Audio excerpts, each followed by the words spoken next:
Hello everyone. Welcome to the official podcast by SOA English Cafe in association with SOA Photography Club for the National Conference on Sustainability and Innovation in Healthcare 2026 in collaboration with CAHO. The future of healthcare is not anymore defined just by medical breakthroughs or advanced technologies. They are now more focused on sustainability, about how resources are being used up, or how systems are operating, or how institutes are actually responding to the um, global change, the global climatic change. Today we have Colonel Benu Sharma, CEO of INS India Nursing Leadership. Good afternoon, ma'am. Hi, good afternoon. Before we proceed towards asking the questions, I would like to take a moment to ask how has your day been going so far? Good afternoon. It's been a fantastic day. I'm highly impressed by the theme chosen, sustain health. It is such a futuristic and progressive topic which is not being discussed at length or in depth so much. But I'm very glad we've been listening to some excellent deliberations since morning. It's been a very, very gratifying day and full of learnings for me personally. Yes, I agree with you. Starting with the questions, the first question goes like, sustainability in healthcare often sounds like a long term vision, but in reality, how urgently do hospitals in India need to start acting on it today? Again, a very critical question, I would say. It is not a problem of long term. We understand the issues of global warming, the issues hospitals are not financially viable, hospitals do not have energy efficiency, safe water, hospitals have no efficiency in operations, optimization. The issues are red flags right now in most hospitals. In my opinion, we should act as of yesterday. We must start working on sustainability in almost every single area, right from the people to the equipment to the water to energy to waste minimization to cost optimization to lean management, and we need to start working right away. Yes, ma'am. Right. Really nice insights. When hospitals begin this journey, what are some common misconceptions or mistakes you see them make in their early stages? You see, the concept is new. Hospitals or hospital teams think and understand it is a big word. Sustainability is a big word, Right. has to be practiced by the leadership. They think it is something to be written in the SOPs. Rather, in other words, it is something which has to be acted upon from top down and from bottoms up, which means from a housekeeping to a security to a bedside nurse to every single vertical in the hospital to doctors, as well as with commitment from leadership. Everyone has to come together. Right. And sustainability doesn't mean only energy or water efficiency, it goes a long way beyond that. Improving clinical outcomes, reducing hospital acquired infections, reducing biomedical waste, reducing use of plastics, having automation, saving time. All of these are measures which are linked directly to sustainability. Only then hospitals can move forward. Right. So it is a very, very wide spectrum of actions to be taken by the hospitals. Yes, ma'am. Even I strongly believe there is a lack of active participation, but we can move forward with It that. is We more can- because of lack of knowledge and orientation. Yes, right. It is not lack of participation. I would say they do not have ample knowledge and they do not understand the benefits of it. That is why there is a inadequate participation, I would say. Yes, yes. They definitely need a start to it. Yeah. Beyond infrastructure and technology, how important is leadership commitment in actually making sustainability initiatives work inside hospitals? You see, it has to be a top driven approach. Leadership has to have their commitment in defining policies and protocols for a sustainable hospital. If leadership is not committed to it, I think nothing will move forward. So it is the leadership team of the hospital to come forward. They need to give resources to start with, whether it is for technology, whether it is for energy efficient lights, whether it is for a new smart infrastructure if a new building or a new tower is coming up, whether it is for safe air, negative pressures, positive pressure, laminar flow, HEPA filters. All of these have to have a commitment of the leadership, because resources and protocols and policies have to come from the leadership.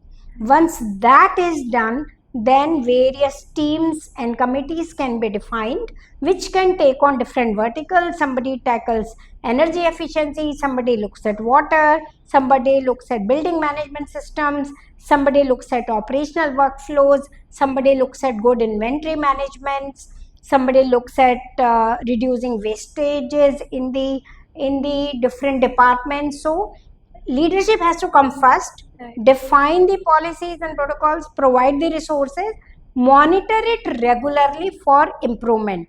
Just doing it at one go does not suffice.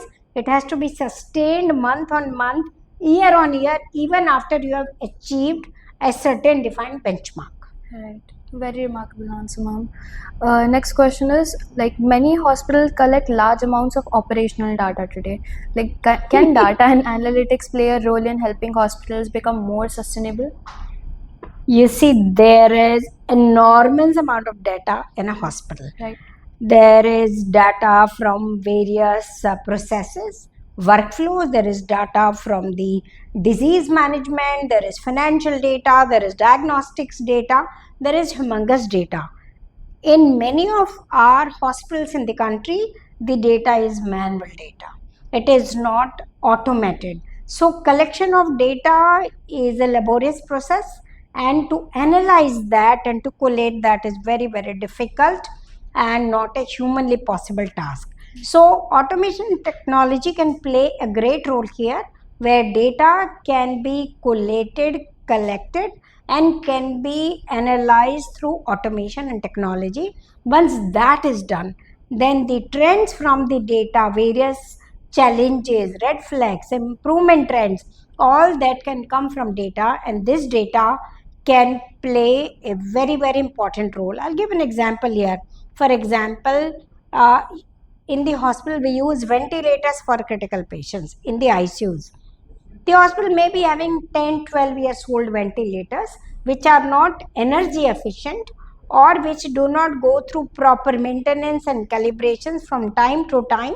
So these ventilators keep breaking down, become defunct, have to be repaired again, some parts have to be replaced. That goes on and on. But does that ventilator have a history card, electronic or manual, which tells you in a year how many times this breakdown happened, what was the breakdown, what part was replaced, and when does have how much of money we have spent on that? Is it time to get a new ventilator?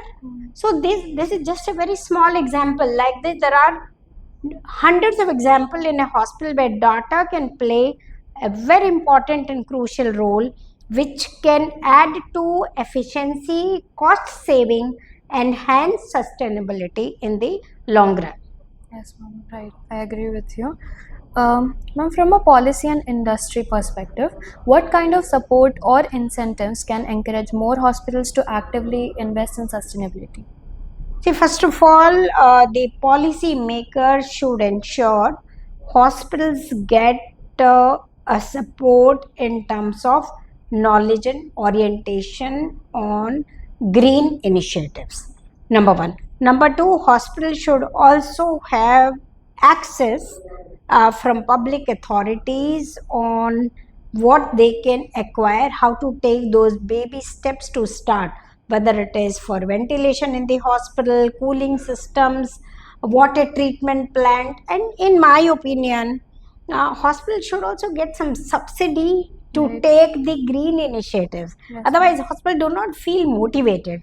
They are already under pressure of managing patients, and it is such a dynamic environment. From morning to evening, everyone is managing patients. Patients come, get treated, they go. Hospitals find very little incentive and time to move forward in these directions. So they should get some recognition, some reward, some incentives, and some subsidy to take these initiatives. Then, together as a country, we will start moving forward in the direction of green hospitals, sustainable environment across, and contribute to the entire aspect of global sustainability. Yes, ma'am. Hospitals do need a motivation to spark a start.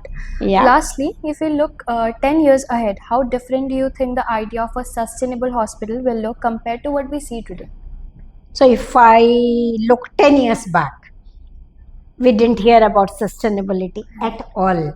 I've been into healthcare for 45, 48 years actually. So, 10 years back, we did not hear this word at all. We were not conscious. What plastics were used, so much of packaging was used, energy efficiency was not talked about, operational efficiencies were not talked about. But now, for last, I would say about 5 years, we hear more and more. We attend a lot of seminars, conferences, interactions, and webinars on this. And I quite compliment Kaho for coming up with this. If I look at the future 10 years, we don't have an option. It's going to be a mandate to move towards the direction of green environment, green hospital, green OT, and sustainable hospitals. 10 years down the line, I would say we would be in a very different spot. If we don't wake up today, we will be finding an absolutely warm world. Already global warming is happening. Yes. We will find no antibiotics to treat patients. We will have so much of antibiotic resistance. Hospitals will be running in losses without efficiency of processes, efficiency of equipment, or many other areas efficiency of our manpower. So I think 10 years down the line, we should be in a good place. I can imagine a future with a lot of initiatives being taken by the hospitals in this positive direction. Yes, ma'am. I do believe our viewers will be taking notes by now. Thank you, ma'am, for joining us today and giving your deep insights towards today's agenda. Thank It you. was really nice to have you. Thank today. you. Thank you so much, Amrita. Thank you, Thank ma'am. you.